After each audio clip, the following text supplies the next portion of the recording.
بيك في بودكاست كلمة ونص. هنا بنختصر لك فكرة أو فكرتين من كتاب في أقل من 10 دقايق. اسمع، فكر، واطلع بحاجة. كلمة ونص تكفي وتزيد. أهلا بيك في كلمة ونص. أنا يوسف، والنهاردة عايز أشارك معاك فكرة واحدة لو فهمتها وبدأت تطبقها ممكن تغير حياتك بالكامل.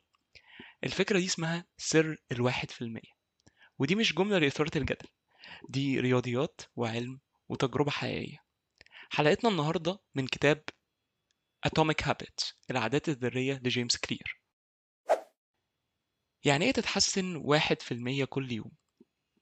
يعني ببساطة لو طورت من نفسك بنسبة 1% كل يوم على مدار سنة هتكون اتحسنت 37 ضعف. بس خد بالك، مش 37%، 37 ضعف. وده مش كلام، دي رياضيات. 1.01 مرفوعة ل 365 يساوي 37.78. رقم مذهل لو حصل، مش كده؟ خصوصا ب1% بس كل يوم. لكن خليني أسألك، تفتكر ليه معظم الناس مش بتكمل التغيير؟ السبب الحقيقي إن عقلنا بيحب النتائج الفورية. عايزين ننجح بسرعة، نخس بسرعة، نغير حياتنا من قرار واحد. لكن الحقيقة النجاح مش مجرد قرار، النجاح عادة. والعادات الصغيرة اللي بتبان تافهة أو بسيطة هي اللي بتغير كل حاجة مع مرور الوقت. جيمس كلير بيقول في كتابه: ما أنت عليه اليوم هو نتيجة لعاداتك اليومية، وليس قراراتك الكبيرة. يعني مش قرار إنك تبقى شخص رياضي، لكن إنك تمشي 10 دقايق كل يوم. ومش قرار إنك تبقى مثقف، لكن إنك تقرأ صفحة واحدة كل يوم. العادات الصغيرة اللي بتبان ملهاش قيمة هي في الحقيقة اللي بتكون هويتك على المدى الطويل.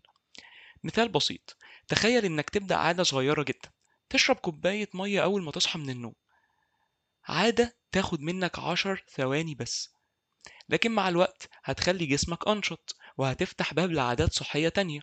المفتاح هنا إن أنت بدأت ب1%، خطوة صغيرة كل يوم، ومع الوقت هتلاقي النتائج بتبهرك. العادات بتبني هويتك مش بس أهدافك. الناس دايما تقعد تقول أنا عايز أخس، أنا عايز أنجح، أنا عايز أقرأ أكتر. بس السؤال الأهم، أنا عايز أبقى مين؟ لو عايز تبقى رياضي ما تستناش تبقى جاهز، ابدأ تمشي 10 دقايق بس في اليوم. لو نفسك تبقى مثقف، اقرأ صفحة واحدة كل يوم. كل مرة بتكرر فيها عادة بسيطة بتقول لعقلك أنا الشخص ده، ومع التكرار العقل بيصدق الفعل أكتر من الكلام. تحب تفهم الفرق أكتر؟ تعال نقول مثال بسيط جدا لشخص عايز يبطل تدخين. لو صاحبه المدخن سأله: تاخد سيجارة؟ في فرق كبير بين لما يرد ويقول له بحاول أبطل، أو أنا مش مدخن. الجملة الأولى مجهود، محاولة، إنما التانية هوية. هو هنا أقنع نفسه إنه تبنى عادة عدم التدخين. يعني هو كان مدخن في الماضي بس دلوقتي هو مش مدخن. نفس الكلام لو عايز تبقى ملتزم، ناجح، هادي، منتج، ابدأ اتصرف كأنك الشخص ده، حتى لو بخطوة صغيرة جدا. القوة في التراكم مش القفزات. اللي يبان لينا قفزة نجاح هو غالبا نتيجة تراكمات صغيرة محدش شافها. بتشوف بودكاستر أو يوتيوبر ناجح، هو بدأ من حلقات محدش سمعها. بتشوف مدرب مشهور، هو درب نفسه في البيت سنين.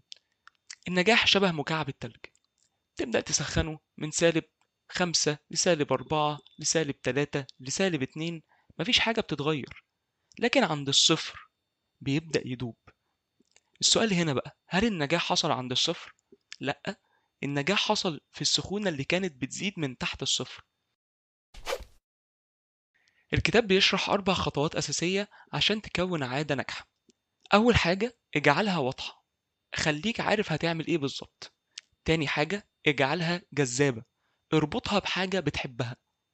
تالت حاجة، اجعلها سهلة، ما تعقدهاش، ابدأ بحاجة بسيطة. رابع حاجة، اجعلها مرضية، كافئ نفسك بعد ما تنجح في تبني العادة دي. خليني أسألك سؤال، ايه العادة البسيطة اللي نفسك تدخلها يومك؟ فكر فيها واختارها، وحاول تمشي على ال4 خطوات اللي اتكلمنا فيهم. اربطها بحاجة موجودة في يومك، زي مثلا بعد ما تشرب قهوتك أو قبل ما تنام. وعلق ورقة على المراية تقولك أنا مش مستعجل، أنا مستمر. وما تقلقش، مش لازم تبدأ بداية كبيرة، بس لازم تبدأ.